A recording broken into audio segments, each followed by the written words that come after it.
On today's show, it's part 2 with my friend Brian Schroeder talking about the NBA draft, and it's on the way right now. You are Locked On Hawks, your daily Atlanta Hawks podcast. Part of the Locked On Podcast Network. Your team every day.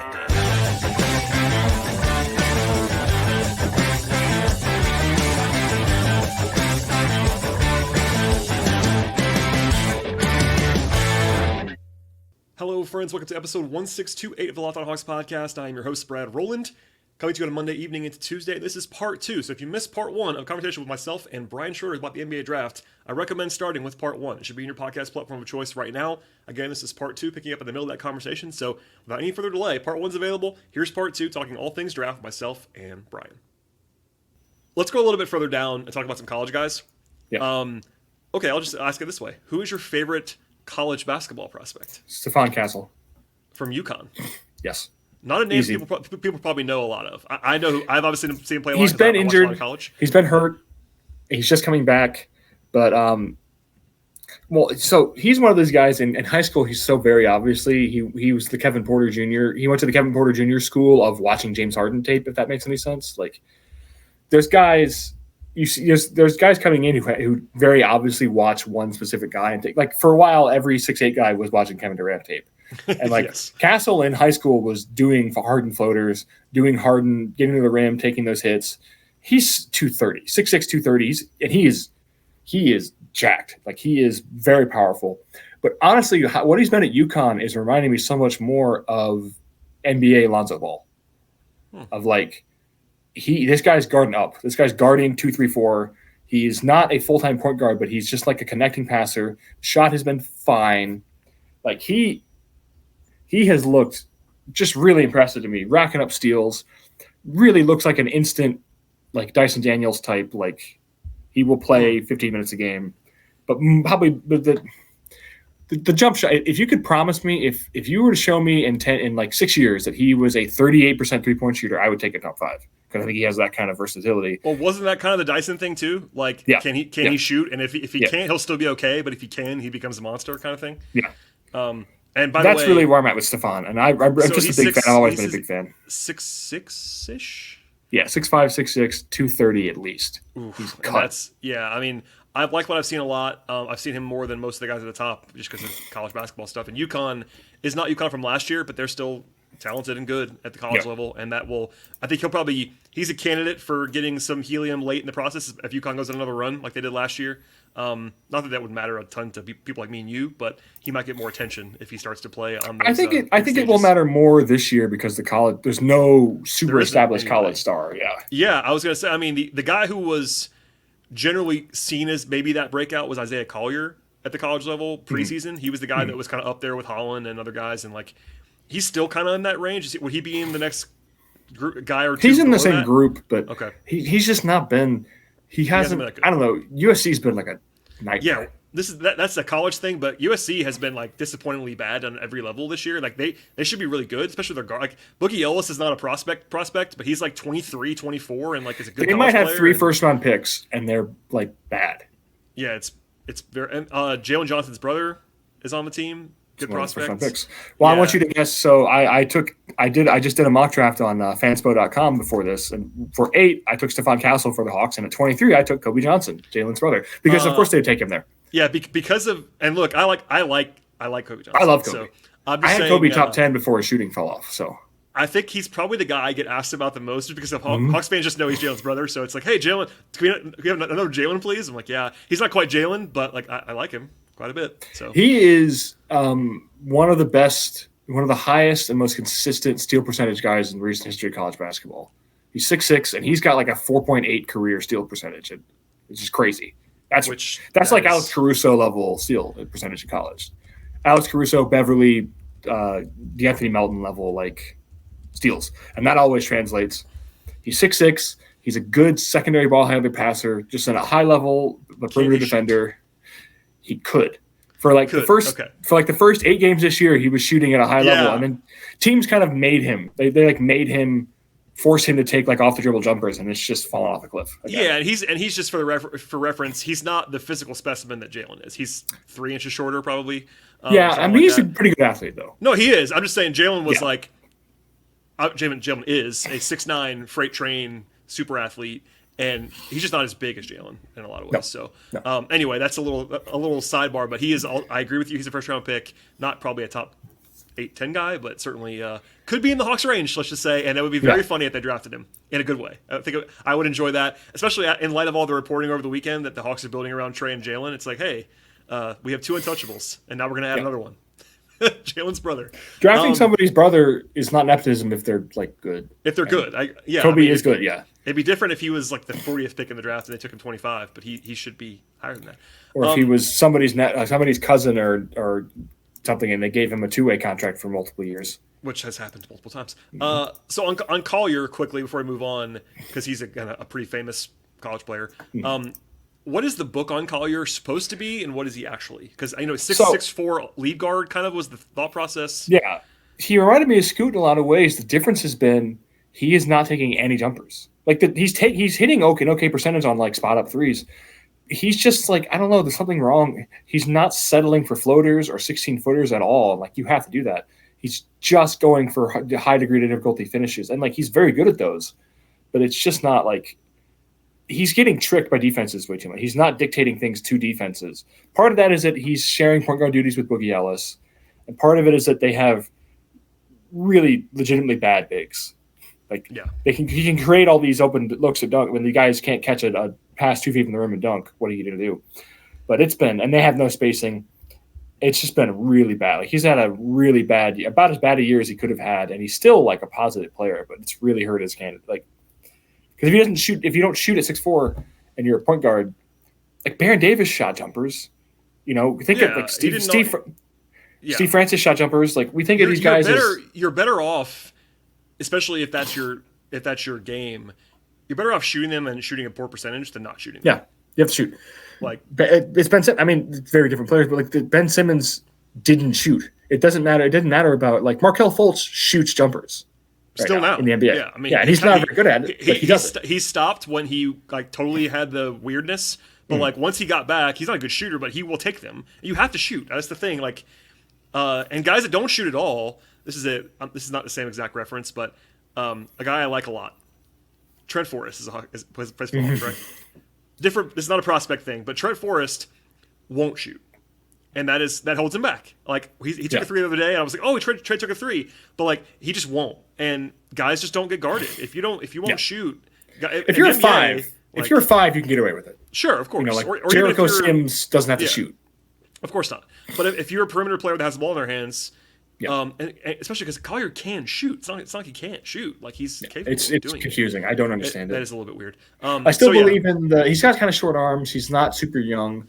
But I still believe in like the burst and the craft and the mental stuff with him. It's just I think he's just had a really, really awful year. It looks really bad in general. I feel he's a lottery pick, but it's I mean probably not a Hawks guy just because of the position and all. They already have Trey. They just drafted Buck in. Like it's not going to happen, I don't think. But someone to keep an eye on.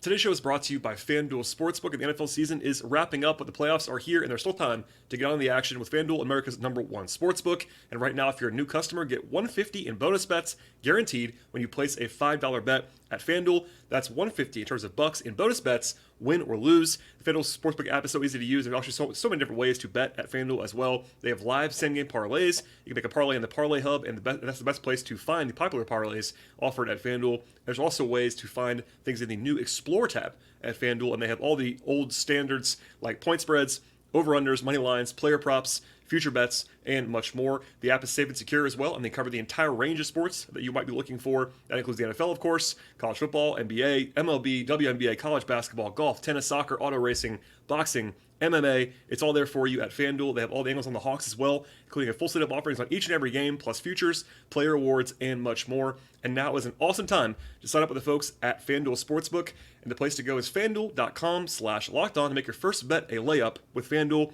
One more time, it's FanDuel.com/lockedon. FanDuel, official partner of the NFL. I think a Hawks guy to look at. He may not make it to them. Jacoby Walter from Baylor. He was on my list to ask you. So they would take. Yeah. He was the latest in the Baylor line of guards. More of a big guard now. Is he a wing? He's a wing. Yeah.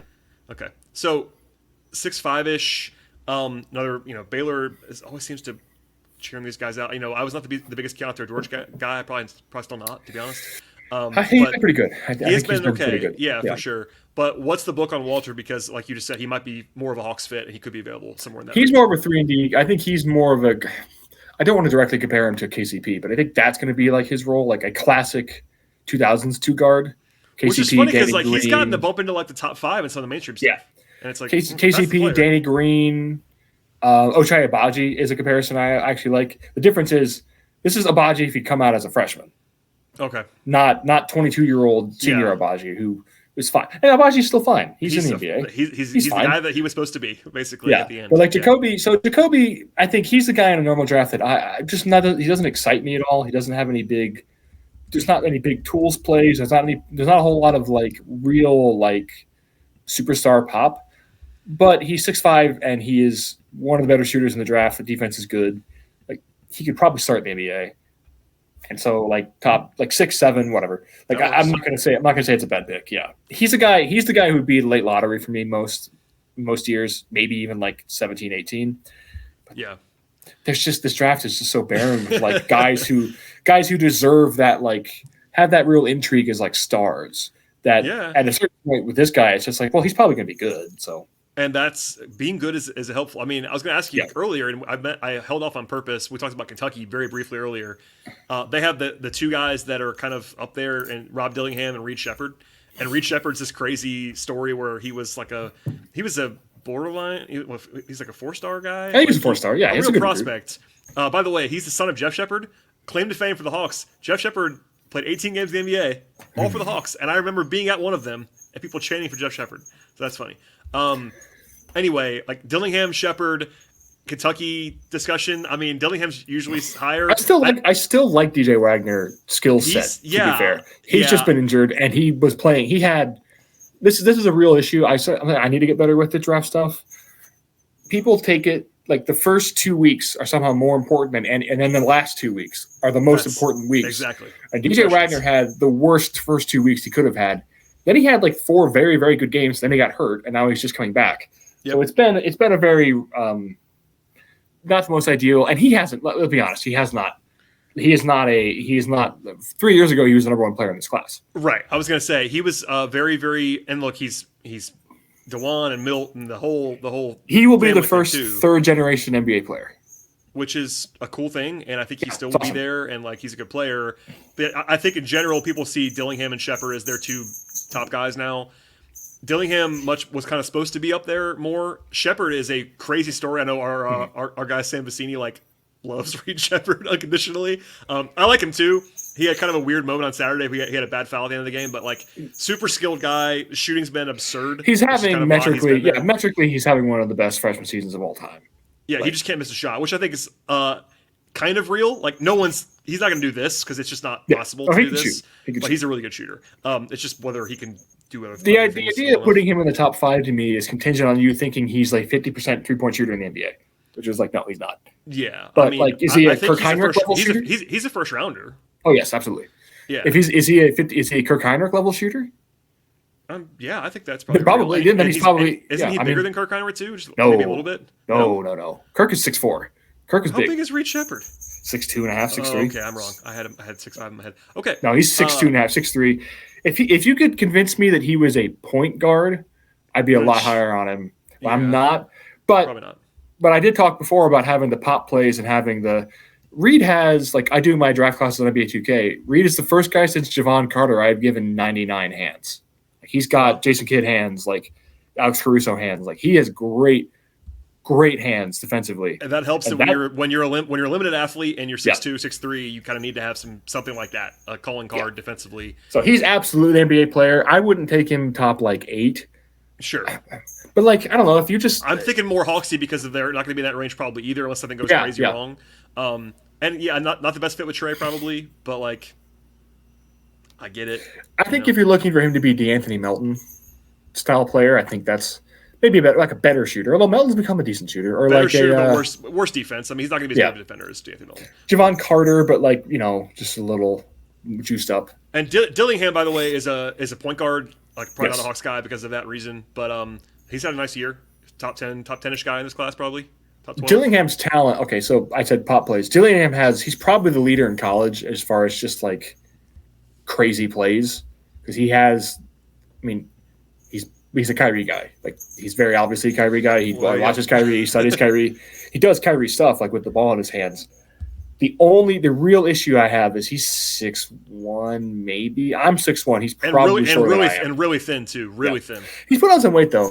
But it's a lot of his shots in college are tough contested shots. Yeah, which is not always a great sign. Yeah, but I think worst case he's like Bones Highland, and best case he's like Quickly, and I think Quickly would be a top 6-7 pick in this draft. So now for sure, knowing what we know, no question about that. So yeah, I was resistant to the idea of Rob as like an elite prospect in this draft, and he had a bad game today, but like the talent at a certain point he's just too talented to not spend like top 8 to 12. And so the talent is there. He's just really little. It's tough. The threshold for really little guards, there's not as many of them as you think. I was going to say, a guy that I know we talked about a couple years ago, Kenny Chandler's out of the league. Yep. And that was a guy who people liked and I liked, and he's just so small. And it's crazy, like some of the numbers that have been thrown out there about guys who are and Dillingham is a little bit taller than that. Like he is 6'1", 6'2". He's not 5'11". He's 6'1", yeah. But some of the small guard numbers, like some of the like the how few guys under 6 feet or 6'1" or under actually even stick. For me, it's 6'2". It's under 6'2", 6'2" and under. That's the threshold. How few of those guys even get drafted in the first round? How few of those guys stick for more than a couple years? Like the numbers are getting crazier and crazier. Again, that's kind of why Trey's such a freak. Is that Trey is that size and is incredible. But like, man, it was a wake up call. It's one player. But when Kenny Chandler is just like gone after a year and a half, and he had a guaranteed contract, and he's just gone, I'm like, whoa, like that's 40-inch vertical, like incredible, but yeah. But yeah, I think I've been talking about this before. I think the reason is that those guys for a long time were, if they weren't starters, they were backup point guards. Ish Smith, like, is a great example of like what a guy used to be, like a 15, like a 12-year backup point guard forever. Those guys you needed because you needed more handling because you couldn't rely on other players, and now Franz Wagner's a point guard. Paulo Banchero's a point guard. So why would you have a 6-foot guy out there who's just going to get targeted on defense when you could have a 6'7" guy do the same thing? That's exactly what it is, and because you don't need backup point guards. The backup point guard is in for 12 to 15 minutes a game. Well, and some teams desperately need them, and like if you don't have one, it can hurt you. But you're right that like a lot of teams used to have 3. You know what I mean? They'd have a backup and a third guy. Now nobody's got 3 small guards. You have Lindsey Hunter and Chucky Atkins. Exactly, or whoever you want to pick. But even with the Hawks just now, so the Hawks took Bufkin, and they view him as a combo. But I think he's been playing exclusively point guard in the G League for a reason. Like I think that they're going to use him as a backup point guard eventually. Like that won't be his only role, but like, and Bufkin's 6'4", 6'5". Like they're not going to be trying to play a 5'11" guy behind Trae Young. They don't want to do that. It's unfortunate because a lot of those guys are some of my favorite players. Of course, there's a guy in this draft I'm a big fan of, Tamin Lipsey, who may not be in this draft. Iowa State guy who's 6 foot. He's he can't shoot, but he's like a 35 assists, 5 steal percentage guy. And I love those guys. But if you're 5'11" and you can't shoot, man, it's tough sledding. But it's gotten better, but he's not a guy. It's a guy in past drafts I would have had like the top 20. Like I had Malachi Flynn, and it's just like, what has Malachi Flynn done? Yeah, you can't do it now. This show is sponsored by BetterHelp. Around New Year's, we sometimes get obsessed with actually how to change ourselves, so just expanding on what we're already doing right in our lives. Maybe you actually found organization in one part of your space, want to tackle another one right now, or maybe you're taking supplements every morning, and now you actually want to have breakfast as well. Therapy helps you find your strengths. You can ditch the extreme resolutions, help make the changes and actually make them stick in your life. Therapy can be something to look forward to, something to make you feel and look grounded. It can also give you the tools that you need to manage everything going on in your life. And if you're thinking of starting therapy right now, give BetterHelp a try. It's entirely online. It's designed to be convenient, flexible, and suited to your lifestyle and your schedule. All you have to do is fill out a brief questionnaire, and they'll actually match you with a licensed therapist at BetterHelp. If you ever want to change therapists, they will help you to do so at any time with no additional cost, and they make everything easy for you. Celebrate the progress that you've already made. with the folks at BetterHelp. And the place to go is betterhelp.com/lockedonnba today to get 10% off your first month with BetterHelp. That's betterhelp.com/lockedonnba. One more time, that's BetterHelp, betterhelp.com/lockedonnba. Before I let you get out of here, we should at least mention a couple more names. Cody Williams, I think. I was going to say, he was the one guy I haven't asked you about that was like my top 10. And then I also have to ask about Ryan Dunn because, as you, I'm sure know, I love Ryan Dunn. it's an absolute lock that I would love Ryan Dunn. And here we are. Cody's had a weird. So he was a guy that he was a big. He got a bump. Like it's unfair to say he got a huge bump in the high school rankings because he is Jalen Williams' younger brother. Jalen Williams, J-Dub on the Thunder. As in OKC, yes. Yes. As in the guy the Hawks wanted 2 years ago in the draft, and he didn't get that. As in the top 5 player. As in Joe Johnson Jr., Jalen Williams. All right. That's what he looks like to me. He does the same kind of. Oh, there's my cat. Hey, there's a cat. But Cody got that done, and he's 6'8", like 195, like, and he has skill. Like he's always been a big prospect, but he got a bump, and I was really not a believer. And then he really did not look very good in Colorado's first few games, and then he looked awesome. Like defense, awesome, transition passing, and then he got hurt. So it's like I'm waiting for him to come back because that's the guy who might jump up if he keeps playing like how he was playing, hitting threes, like scoring, going crazy in transition, defense just flying around making plays. Like he looked great. I know you don't look at this kind of stuff, but a lot on purpose because it probably doesn't help you. He is number 3 right now on ESPN's board.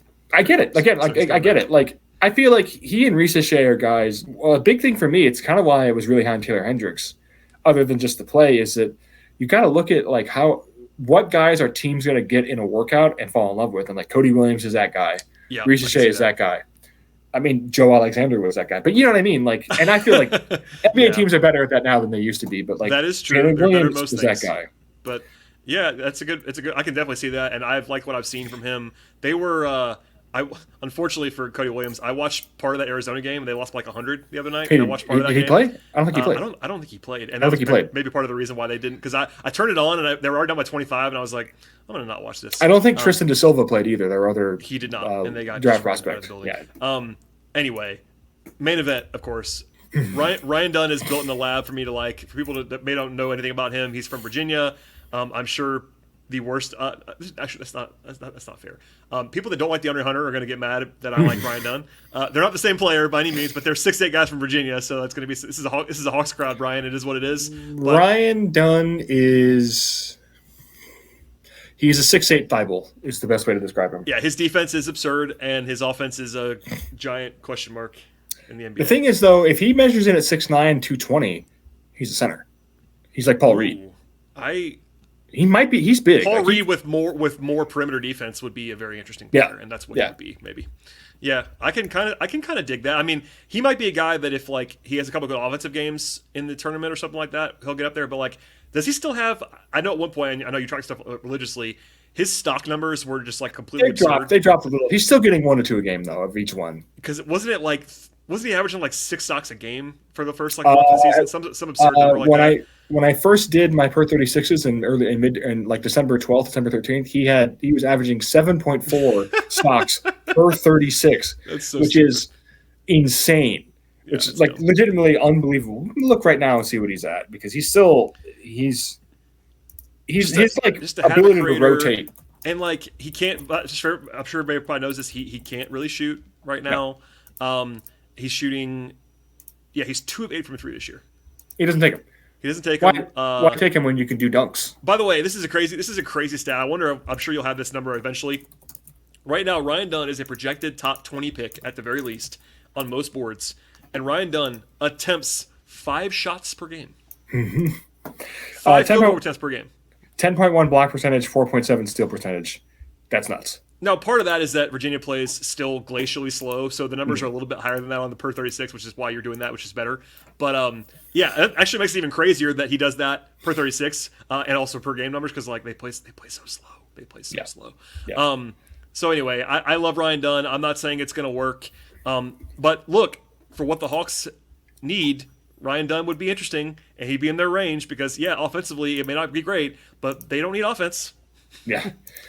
They need defense. He's legitimately game changing. It's just like a 1 foot in the paint, cover ground, out to the 3-point line, shot blocker. to be fair, like I've never been the biggest Thibault guy as an overall value in the NBA. I'm still not, but Thibault is an NBA rotation player. Like also, Thibault is 6'5". Yeah, and also I know you talked about this a lot back then. People didn't really understand that Thibault on ball wasn't particularly good. Doesn't matter. It's just that I know it doesn't matter. I'm just saying Yeah. it was his off ball stuff's great, but like Ryan Dunn is what 3 inches taller and 20 pounds heavier at least. Yeah. And like he could be a on ball movement too. Like he could he might be able to do it all on defense, which would be kind of scary. Again, offensively might be a problem, but that's why he's available at maybe 14 versus 5. These are things I take. This is stuff I do sort of I mostly do it kind of to order my own thoughts about these guys to get them on paper and see them. But when I make my draft stuff on 2K, they have a little like player descriptors, and Ryan Dunn is hybrid defender, and it's like, yeah, that's accurate. He's a hybrid defender. Sounds right for Ryan Dunn. Anyway, I had to make sure we get to him. Who have I not asked you about? Anybody that you want to talk about? We can talk about Bronny if you want to. That's a prominent name, of course. Tijan Saloon from France, the other guy from Cholet, who's just kind of like a less polished, little jerkier Risache, but he's got a weird follow through and he's got a weird looking jumper, but it goes in and he's huge. Like he's 6'10 plus. He's another one of these guys. France keeps pumping out these Ryan Repair looking guys who look like Dominic Inglis, like these mutants. I don't know what they're doing over there. It's in the but water, if half those guys hit, they're gonna have the best Olympic team in the world. I actually, and not to just, I'm not trying to do this because he's a famous person. I think Bronny would be a good fit with the Hawks. Yes, I like Bronny. I would still take Bronny first round. Bronny's good.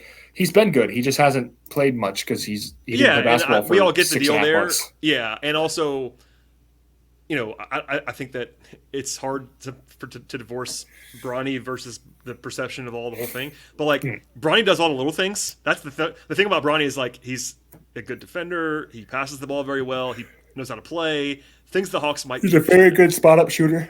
Yeah, I'm not saying with their probably in the 20s would be at the moment. I don't think Bronny's going to go super duper high at the moment, but he could come on. That wouldn't surprise me. I just wish the conversation was different about him, but like I do think objectively take it all out. I think Bronny would be a good fit with what the Hawks need. And also, there's a reasonable chance that if you draft him, you get retirement year LeBron. So, that would be nice. I think LeBron and Trey get along. That would be good. People say that as it's a demerit, but like if you pick a guy in the 20s and he gets you'll sell out every game for if LeBron comes there. Also, LeBron is still really good. Yeah, and then guess what? That selection is paid for itself. Like, oh yeah, of course. And look, and again, I know just to be clear, you like Bronny as a first round pick, independent of all of that. Like Bronny's he's good. He's a good basketball player. He's a real player. Okay. The only other guy, there's two guys I want to mention. One is a known prospect who I am a little biased. I'm a big fan of. My good friend Khalil Ware. I knew that was coming. Well, Indiana center, folks, and Brian's an Indiana guy, so there's that. The thing about him that was really last year, he played so passively. Yeah, and he quit so quickly. And this year he's been like the shot selection can still be iffy. He can shoot, but the shot selection has been iffy. But the thing I've been really impressed with Khalil Ware is he's playing like a center, if that makes sense. He's pushing people around physically.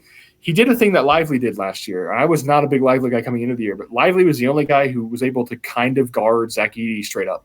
Just take his hits in the chest and actually like contest the shots. And Ware did the same with Hunter Dickinson and Donovan Clingan. Like they both outweigh him severely, and they both shot like I think what Clingan was like 4 of 8 against him, and I think Hunter was like 2 of 11. Like Hunter did not play well against Khalil Ware at all, which is and that's a good test for him. Like, I did not love Ware at Oregon. I just didn't. But like I see it now. Yeah. He's a different guy. He's just playing better anyway. Which is what you're saying. He's been different this year, but I kind of do see it now. I don't know how high I'll end up with him. I've seen him probably play. Honestly, maybe top 5 most in the whole class because he plays in the Big Ten and it is what it is.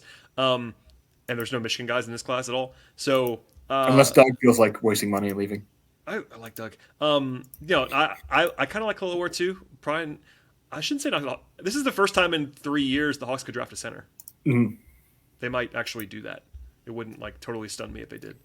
I lost my camera, so if you're watching on YouTube, my apologies. I'm still here. I'm not going to try to plug it back in for the last 2 minutes of this podcast. But anyway, that is kind of Well, the one other guy I have lottery that nobody talks about is my boy AJ Mitchell at UC Santa Barbara.